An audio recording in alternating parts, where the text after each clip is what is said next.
Greg and Celeste of Sulcata Grove, and today we are going to be trying an ice cream mango. We've done ice cream mangoes before. It's one of my favorites. It's a really good, definitely falls in the spicy category of mangoes. It's not the easiest tree to grow as it tends to have some fungal issues. Not for us, though. For some people, For most people, we have ours in a space where it's very wide open and gets lots of air circulation, so it does pretty good. But it's a good mango, and somebody brought us one, and so we didn't get any off our tree this year, so this is the only one we're going to get.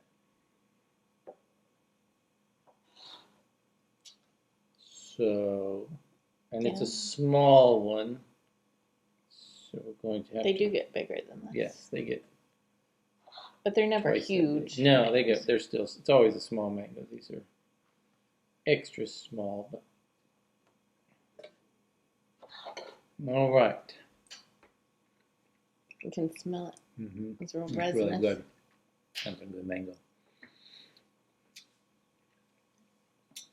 There's just a lot of flavors going on in there. We just had a white prairie mango, which has piney. piney. This one's has more lemony. This has maybe just a tiny bit of a pininess, but it's got the other resinous flavors as well. It's got the cinnamony, cardamom-y kind of tones to it. A sweet. Yeah. Let's let Courtney have some. All right.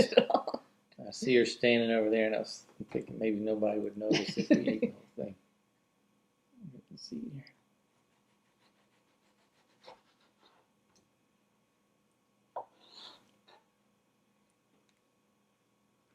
I'm really grateful for people who shared mangoes with us this year, because we had a freeze back in January, so most of our trees didn't produce this year.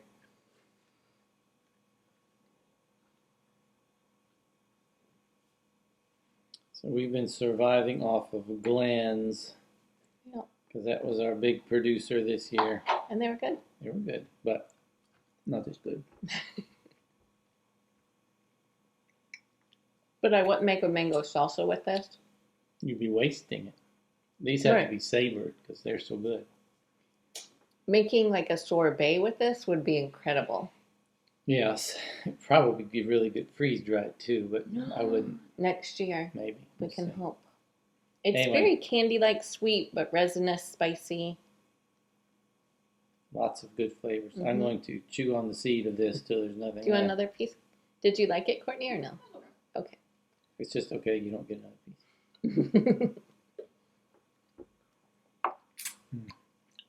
Is it good? That's good. Hit a real sweet spot. No, hit a real resinous spot. Yeah. Just the right balance of resin in these. That's what makes these so bad. I'm itching my hand because I reached in to pick one mango, and I got a rash all over my hand from just the leaves barely touching it. Time for some tea. Yep. She's found that plantain tea will.